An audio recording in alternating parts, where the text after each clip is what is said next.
Hey guys, and welcome to another very exciting Blender tutorial. We have already covered the basic workflow of Blender. We talked about how to model 3D objects and apply simple materials to them. Now let's talk about animation. Adding animation to your 3D objects can really breathe some life into your scene. I mean, just look at the little guy go. Fortunately, that is really easy to do, and so this is going to be another absolute beginner level tutorial. However, I will assume that you have watched the previous parts in this beginner series on how to use Blender. If you haven't yet, the information in this video may simply flatten you, so I highly recommend go and check them out first. But now, with no more cube to look after, let's jump right into the tutorial.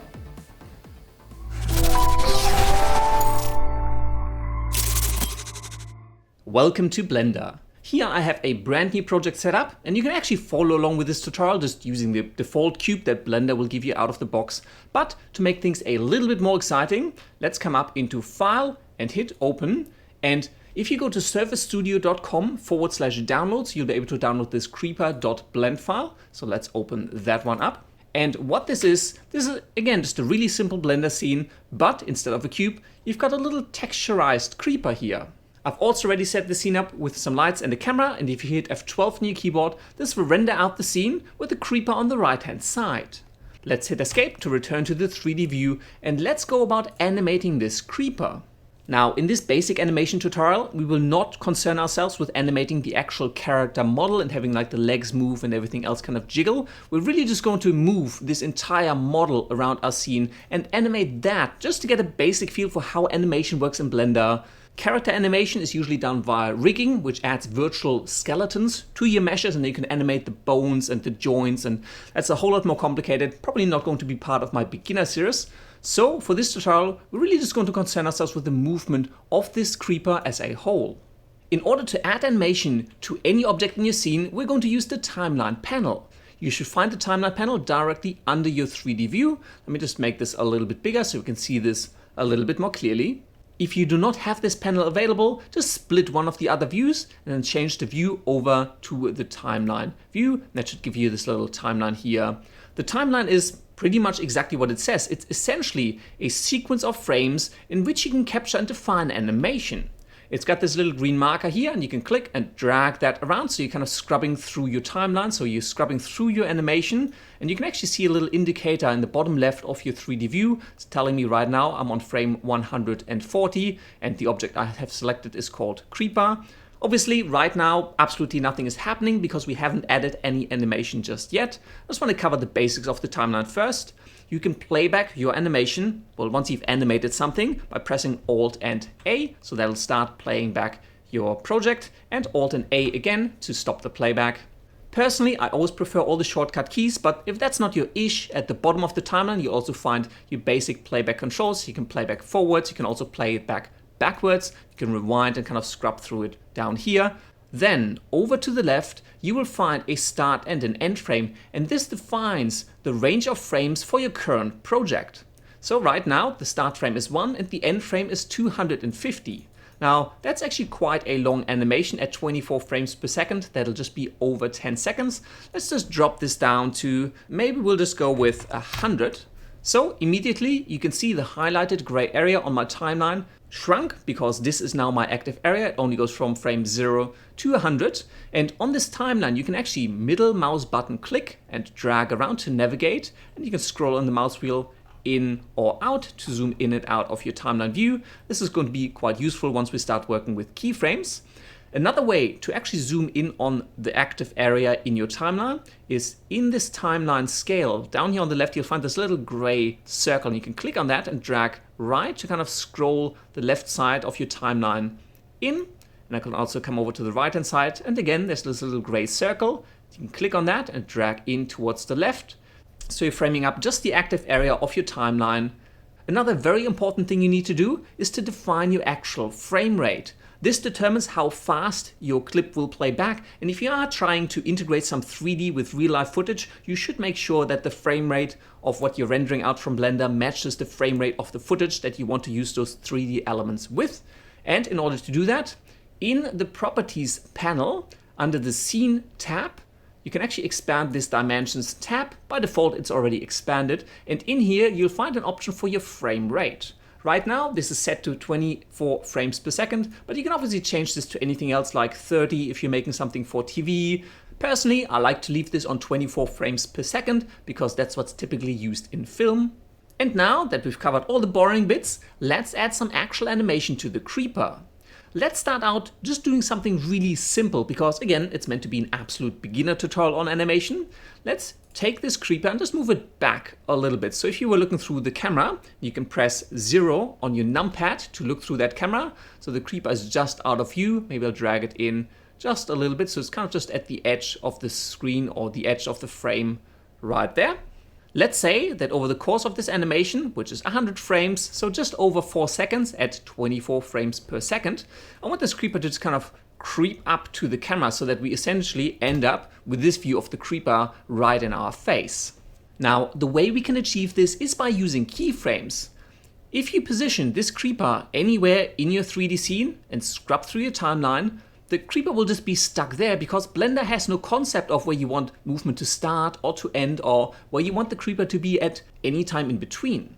So let's move the creeper back to where we want the actual movement to start. Let's come down into our timeline and rewind to make sure that this little green indicator is at the very beginning of our timeline. And we now want to lock down the position of this creeper at frame 1 to be at this position. In order to do that, we need to create a keyframe. In order to add a keyframe to any object in your 3D scene, make sure you have the object selected. So let's select our creeper, then come down into the timeline view. And over on the right hand side in the timeline panel, you will find this key icon, which is to insert a keyframe. Let's click this icon and all you're going to get is an error. The error says no active keying set. And what that means is that we haven't yet defined to Blender what we want to set a keyframe on. Imagine a keyframe being a snapshot of certain properties like the position or the rotation or the scale or any other property of your 3D object. Because we haven't told Blender yet that we want to essentially take a snapshot of the position and the rotation of this creeper, Blender just says, well, I don't actually know what you mean. I can't set a keyframe because you haven't told me what you want to set a keyframe for.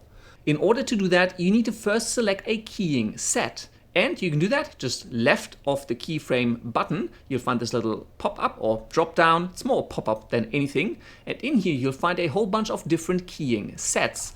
These ones are essentially just groups of properties that you can highlight to say, hey, that's what I want to set a keyframe for.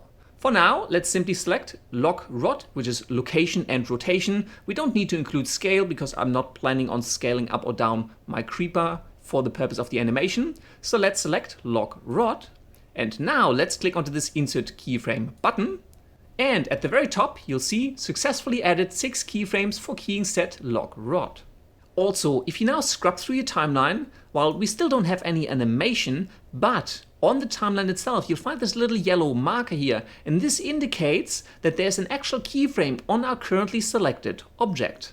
However, since we've only created a keyframe at the beginning of our animation, Blender doesn't know that we want to change it or animate anything at all. So let's come to the end of the animation. Again, just scroll all the way to the end or just use this button at the bottom here. And let's set another keyframe. But before we do that, let's actually move the creeper to where we want it to move. So let's kind of drag it fairly close to this camera. Press 0 on your numpad to enter that camera. And just, maybe right about there. Doesn't have to be perfect. We're really just going to cover the basics and just some of the basic principles in this tutorial. So I'm actually quite happy with that location for my creeper at the end of my timeline. And again, let's set another keyframe using the key button. Blender again will tell you that it successfully created 6 keyframes. And again, it created a little yellow marker right underneath our timeline indicator. The cool thing is that if you now scrub through your timeline, the creeper will animate. Blender will essentially interpolate or blend from the first snapshot from this position and rotation for the creeper all the way through to the second keyframe that we've defined, thus creating animation. Let's rewind the timeline and play this back by pressing Alt and A. And we can see our creeper crawling up to the camera. Let's press Alt and A again to stop the animation, and let's scrub to maybe about the middle, to around 50 frames. And let's say I want this creeper to kind of move out and then come in towards the camera, so it's not just moving in a straight line. In order to do that, let's simply change the position of this creeper. Just push it out a little bit along the y-axis. Let's press R for rotation mode, and let's press Z to lock the rotation down to the Z-axis. Let's rotate the creeper so it's facing the camera at this point in time. Let's come down to the timeline, and again, let's place another keyframe. And now if we scrub through, well, the creeper doesn't look in the right direction, but it doesn't actually look too bad, although I think I'd want the rotation, the facing of the creeper to be in the direction it's moving. So maybe I'll come to the beginning of my animation, press R with the creeper selected, and Z, just kind of rotate it a little bit because I know the creeper is going to move out in that direction first. Now, before you do anything else, do make sure that you press this keyframe button once again, otherwise this change in rotation will not actually be remembered. So let's update the keyframe at the current position. And now if you scrub through, the creeper will start moving. It'll rotate around to face the camera. Let's scrub forward, and again, it's starting to look away from the camera. So let's go to the last keyframe here. Make sure the timeline indicator is right over this yellow mark. Press R again and Z, and let's just rotate this creeper to be facing the camera once again. And now, well, there you can see what happened. Blender didn't actually remember the change because I didn't press the Add Keyframe button. So press R again and Z. Let's rotate the creeper towards the camera. And this time, let's press the keyframe button to remember that change. And now if we rewind and play this back, the creeper will move out and then in towards the camera. That's looking pretty good. Now, one of the things that you may have noticed is that every time we made a change to the position or rotation of this creeper, we had to press this Insert or Update Keyframe button every single time. Now, you can also enable something called Auto Keyframe mode in Blender. This will cause Blender to automatically insert or update keyframes as you make changes to your objects. In order to enable automatic keyframe mode, at the bottom of the timeline you'll find this little record button which says automatic keyframe insertion for objects and bones. Let's just press that to enable it. And you'll find another button appear right next to it. And what this button does, it essentially limits the automatically generated keyframes to only the properties of your current keying set, which is my location and rotation. If I don't enable this button, then any change to any property of my 3D object will create a keyframe. But because I know I only want those keyframes to be created for any changes to the location or rotation of my creeper, I want to lock this down to my current keying set, which is my location and rotation. So now, with automatic keyframing enabled, I can go back a little bit. So let's say here, I want the creeper to still be looking a little bit more in the direction it's moving. So make sure the creeper is selected, press R and Z to lock down the rotation to the Z axis. Let's just rotate this creeper a little bit and let's click.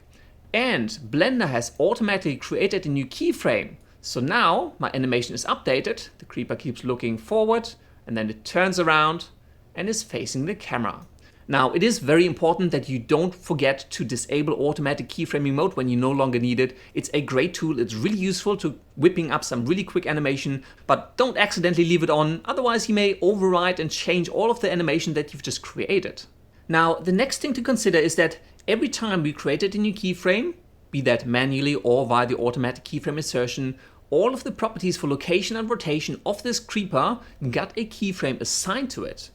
If you want to go more granular, maybe I only wanted to change the Z rotation of this creeper because that's really the only value that I actually changed, or maybe I only changed the X and Y location change, like I'm not actually moving my creeper up or down. However, on the timeline with these controls, I don't have fine-grained control over that. However, with your mouse cursor over the 3D view, let's press N to bring up the transform panel. And in here, you'll find all of the properties for your currently selected object. So you'll find the location, the rotation, the scale, dimensions, a whole bunch of other things. And you will notice that all of the values for the location and rotation are currently green, indicating that somewhere along the timeline, there's a keyframe set for these properties. If you move your timeline indicator over an actual keyframe, like a yellow marker on your timeline, you'll notice that these properties turn yellow, indicating that right now you are on a keyframe for these properties. So we can actually move forward a little bit, and you can set keyframes for these properties specifically, either as a set or individually. And in order to do that, what you can do, Let's come to maybe about frame 75. And let's say I want to change the Z rotation again, just a little bit. So again, I can just click and to drag this here to rotate my creeper in the 3D view. I'm just going to face it towards the camera just a little bit more. It's not going to be much of a change. I just want to show how this works. And now I want to add an actual keyframe. And I can simply right click on the Z value for the rotation, and I can select to insert keyframes, or I can select to insert a single keyframe. If I select to insert keyframes, let's press that, you'll note that Blender has now added a keyframe for all the rotation values for the X, Y, and Z. That's why they all turned yellow. Let's press Ctrl Z or Command Z on the Mac to undo that. Let's select the Z property in the rotation, right click, and select to insert a single keyframe. You will notice that only the Z property of the rotation has turned yellow because Blender has only created a keyframe for that specific property. We're going to see this a little bit clearer in just a minute when we dive into the dope sheet. Just note that in this transform panel, you can have a whole lot more control over what exactly you're setting all of your keyframes on. By the way, if you want to delete keyframes, you can simply right-click a property in your transform panel that currently has a keyframe on it. You can right-click that and select delete keyframes, or again, delete single keyframe if you just want to delete that one specific property. Or again, if you don't need that fine-grained control, let's press N to hide the transform panel again. Just make sure that your timeline indicator is over an actual keyframe. And then you can simply come to the bottom of the timeline. Over on the far right side, you'll find this little button to delete a keyframe. Just press that and Blender will wipe out the keyframe at the current cursor location. Finally, before we get to the dope sheet, one really useful thing that you can do in your timeline in Blender is to create markers. These are super useful if you have a really long timeline and there's lots of things happening, or maybe you've got one object that has lots of different animation stages and you want to highlight them all in your timeline. In order to do that, simply place your indicator where you want to create a marker. Maybe let's place this at the very beginning. And then from the header in your timeline view, select marker. And then you can simply select to add a marker. Again, you can press M on your keyboard to do that a whole lot quicker. Let's just add a marker. And now we have a little marker created here called F_01. And you'll also notice this name appear in the bottom of the 3D view, so you know exactly what you're on. If you scrub forward, obviously there's nothing there, but at frame 0, we have this little marker called F01. If you want to rename this marker, again, make sure you're right on top of it, then come into marker and select to rename marker. Again, I prefer using Ctrl M, but let's just click this for now, and let's call this one to Creeper Start. Let's hit OK. Let's scrub to the middle of the timeline. Let's place another marker here, right when the creeper is facing the camera. So this time, let's use the shortcut key M. However, do make sure that your cursor is actually over the timeline itself, because if you press M while your cursor is over your 3D view, you're actually bringing up the move to layer options. Let's press escape to get out of that. Make sure the cursor is over the timeline view, because again, it's only the panel that is under your current cursor that will receive all of your shortcut keys. Press M to create a new marker, and now let's press Ctrl and M to rename this. Let's call this one Creeper Turn. Hit OK, and finally, let's go to the very end. Again, with the cursor over the timeline view, press M to create a marker, Ctrl M to rename this one, and call this whatever you want to. I'm going to call it In Your Face. Hit OK.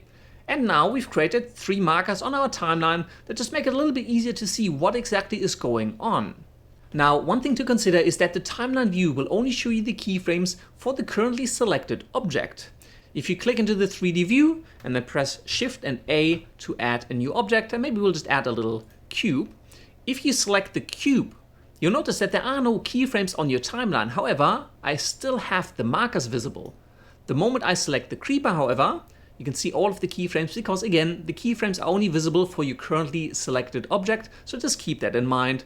Let's select the cube, press X, and let's delete it again. Don't really want to see it. And let's reselect the creeper. And finally, let's have a quick look at the dope sheet, which will allow you to stretch and speed up animations and give you a whole lot more control about what is going on in your scene. In order to bring up the dope sheet, let's come to the top right-hand corner of our 3D view to these 3 diagonal lines. Click and drag downwards to split that panel. And let's change this top view here over from the current 3D view over to the dope sheet. The dope sheet will show you all of the keyframes for all of the animated objects in your scene. Just like the timeline view, you can easily navigate around by middle mouse clicking and dragging. You can also mouse wheel scroll out and in to zoom in and out, so it's quite easy to navigate around. And all of these little diamonds here that you see, all of these yellow little diamonds are representing keyframes on certain properties, and they will line up with your timeline. The dope sheet itself acts like a giant timeline. You can actually click and drag this cursor around, and you'll notice that this updates your timeline as well as your 3D view. So you're really just scrubbing through time. But it is much easier to see which properties exactly are the ones with the keyframes and to make changes to all of those, rather than trying to use the timeline view, which is very much just a high-level view. Let me make this timeline a little bit smaller. We don't really need to see too much of it. And let's return to the dope sheet.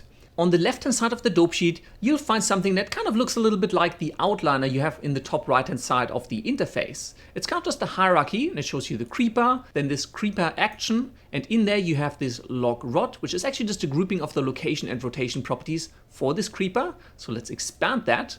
And now you can actually see the X, Y, and Z location, as well as the X, Y, and Z rotation. And these are the properties of the creeper, which we have currently selected. And over on the right hand side, each of these diamonds represents a keyframe on that property. These big orange bars actually indicate that from the first to the second keyframe, from the second to the third, and from the third to the fourth keyframe, in this case, this property doesn't actually change. Let's press A twice to select all of those keyframes, so I can immediately see that for my Z location, as well as the X rotation and the Y rotation, they don't actually change, they're not actually animated. That means that I can technically just delete them. Let's press A to unselect all keyframes, so they all go gray. Press B for the box select, and let's just click and drag around these keyframes here that have these bars between them. So let's select all of those. And you'll note that this also selected some at the top, but these ones here at the top are only orange because they're just indicating that something within the location rotation has been selected, which is the Z location. And therefore it just kind of propagates up. So we really just have selected the Z location, X rotation, and Y rotation, which again are all the ones that don't actually animate. So let's press X, and we can actually just delete those keyframes. It won't actually make a change to our animation at all. And if you scrub through, you can see the creeper still animates exactly the way it did before. The other great thing you can do with your dope sheet, and this is probably the most powerful thing, is you can actually duplicate or move keyframes around at will. For example, let's say I'm finding that this rotation happens a little bit too quickly, so I kind of want to slow this down. So let's select this keyframe right here, where the rotation of the creeper facing the camera just starts. And I can now simply right-click and drag this over to the left-hand side.